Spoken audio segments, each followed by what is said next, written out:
Josefa Coronel, que es directora del Consejo de la Judicatura del Guayas. Viene a hablar sobre el caso de Isaías. Yo me voy a limitar a hacer un pequeño resumen ejecutivo.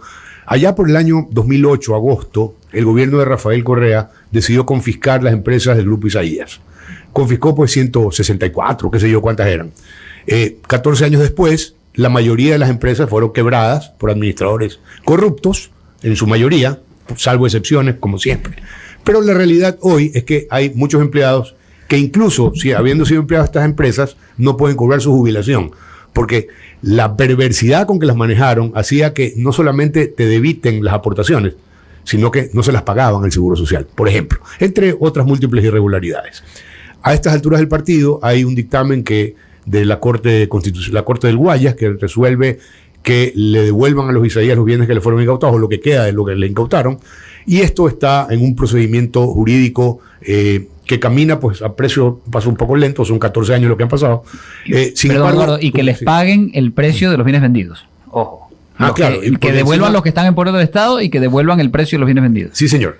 Que a mí me parece absolutamente justo porque esto fue una confiscación ilegal. Les recuerdo que el mandato 13 de la Asamblea impidió que los Isaías se defiendan, pero la justicia tarda pero llega, y hoy este tema judicial está, bueno, en manos pues de la justicia ecuatoriana. Carlos de Tomaso, abogado. Sí, más allá, bienvenida María Josefa, una querida amiga, compañera mía, además de la maestría. Mira, pero tú te ves mucho mayor. Sí, bueno. Me fue pegando. A ver, no, yo estoy en segundo lugar de edad porque tú eres mayor de todo. Sí. Antes de hablar de los temas del Consejo de la Judicatura, que tenemos varios, no puedo dejar de referirme a ayer. La Asamblea Nacional hizo una convocatoria como presidente del Consejo de la Judicatura del Guayas, en virtud de que hubo por ahí una denuncia pública de que hubo un informe en derecho que en algún momento emitiste sobre el tema de las incautaciones, informe que entiendo consta en algún proceso, y se ha dado pues algún comentario de que como han habido últimamente movimientos en los casos, pues hay una vinculación. Yo quisiera que tengas la oportunidad, María Josefa, de pues públicamente dar tu opinión, tu versión sobre ese informe en derecho firmado por ti como profesional autónoma en esa época, y que nos puedas pues dar tu versión sobre el tema que ayer fue objeto de un llamado a la Asamblea Nacional en esa calidad. María Josefa, buenos días. Buenos días con todos y muchísimas gracias. Eduardo y tú han dicho muchas cosas, pero cuando nosotros decimos caso Isaías, es un caso complejo del cual debo de confesar públicamente una y todas las veces que sea necesario, no conozco. No conozco todo el lío jurídico dentro, el detalle del Ecuador. No conozco ni el caso de Filambanco. Sé solamente que hay un tema de feriado bancario, que hay juicios penales, acciones constitucionales, una complejidad que desde hace años nunca me ha convocado para conocer. ¿En qué parte yo me he pronunciado? El Comité de Derechos Humanos recibió una queja de los hermanos Isaías, y entre otras cosas que pretendió ese comité, que pretendieron los hermanos Isaías, el comité resolvió una que me interesa, que dice que aquel mandato 13, mediante el cual revisten la incautación de los bienes, ofendió y violó los derechos humanos establecidos en la Constitución del Ecuador y en los tratados internacionales vigentes. Dice más o menos así, que la prohibición que accedan a los jueces, la amenaza a los jueces de recibir quejas, demandas, con la destitución y con una persecución penal, violaba de manera radical el derecho que tenemos todos al acceso a la justicia, y dispone que el Estado repare, indemnizando todo daño causado.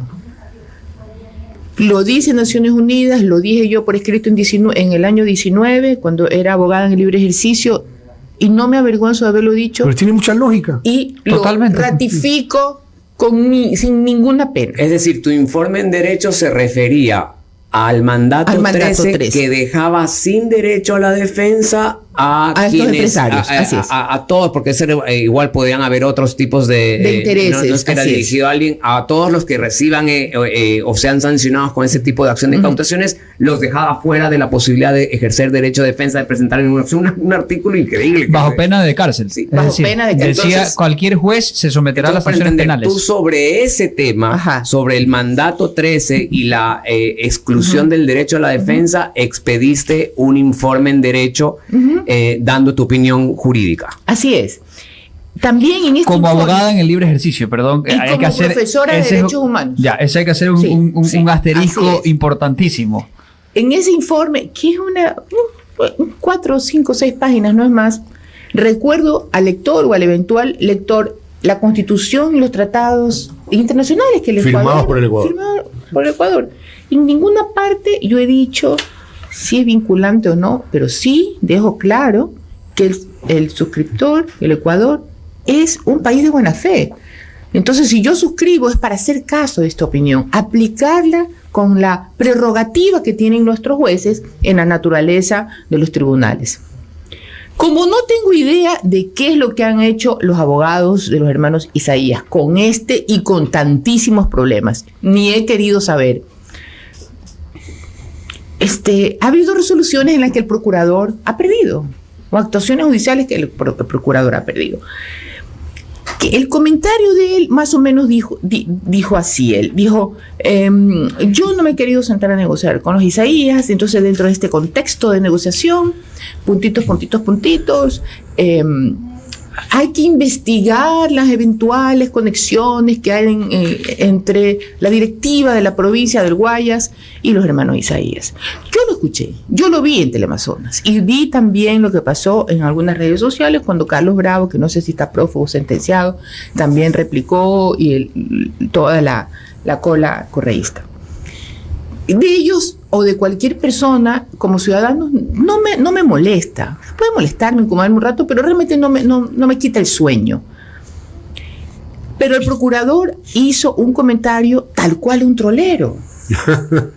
Y no lo puede hacer. Totalmente. Él es el procurador general del Estado. Y si él tiene una sospecha grave, tan grave, que le da valor y vigor para acusar o insinuar su conjetura, como él mismo la calificó en la Asamblea, debe tener un poco más de sospechas.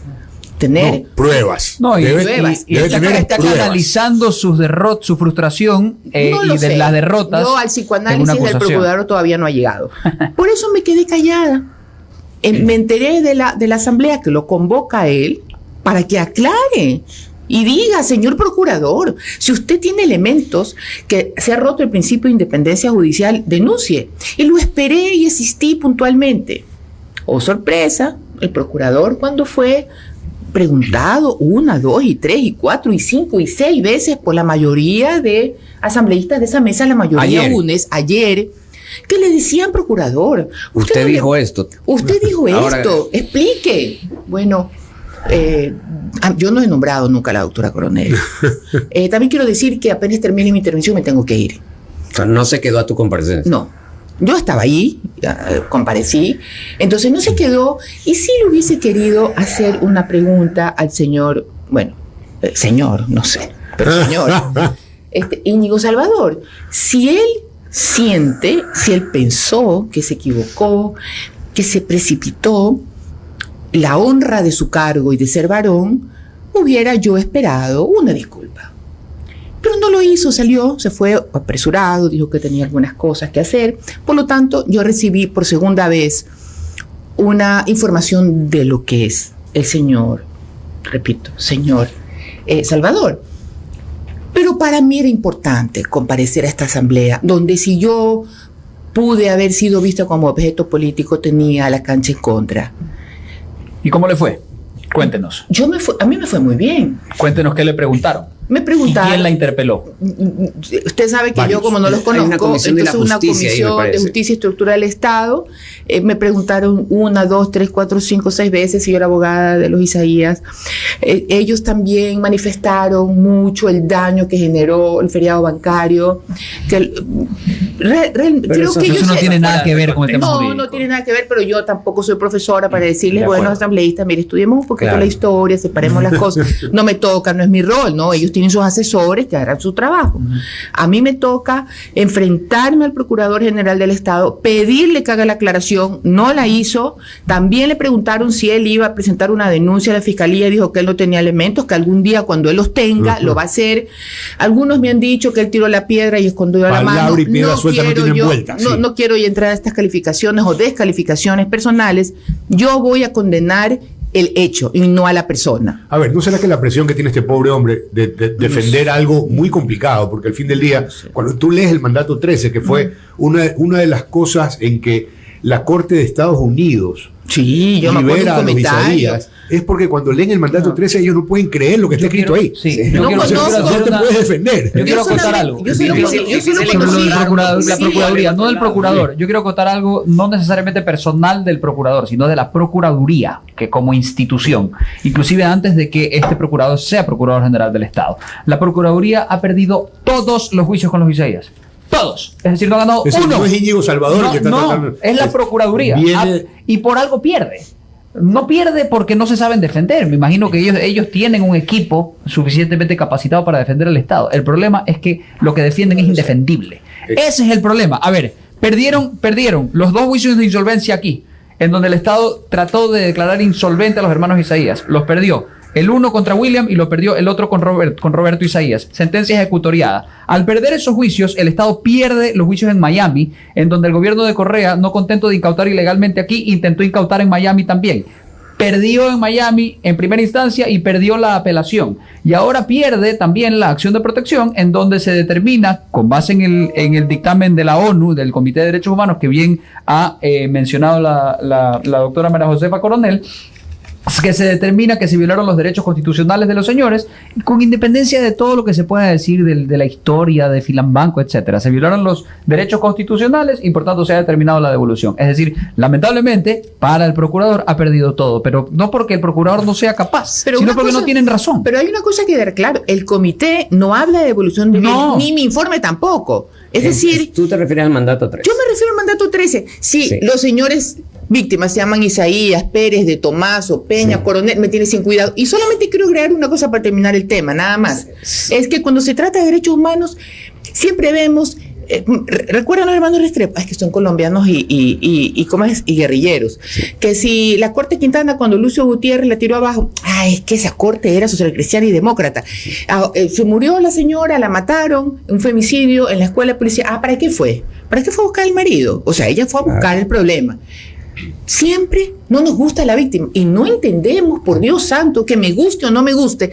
Porque además quiero decir algo, no los conozco, después se saben, ¿no? Yo quisiera, ya mismo le digo a los abogados que tanto me han involucrado, que manden una foto, que den un mensaje de voz para conocer el tono de voz. Vamos, gracias por la aclaración, queda aclarado el tema. Tenemos muchas preguntas del Sí, sí, público, sí. aprovechando que estamos acá. Sí. Le mando un saludo a nuestro amigo René Jalil, colega.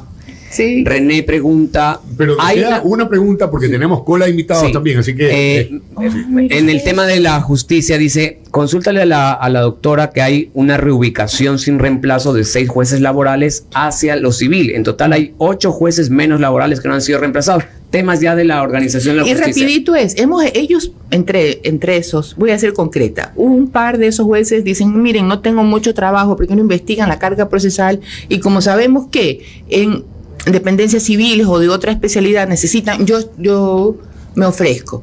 Hicimos un estudio hace meses y la carga procesal pareciera que no es suficiente, o sea, no merece tantos jueces. Y el informe es público y lo vamos a hacer para que comprendan un poco del porqué. Ya, una pregunta más. Ok. Están habiendo amenazas de bombas, de hecho hoy mismo. Se necesita gritos, ¿Cómo una está inteligencia. la situación, los jueces, cómo se sienten con toda esta ola de Yo quisiera violencia? que el presidente Lazo llame al FBI No, en serio, porque la corrupción pública está muy cercana, baila bolero con el grupo de delincuencia organizada. Eso es. Bien, María Josefa, queremos agradecerte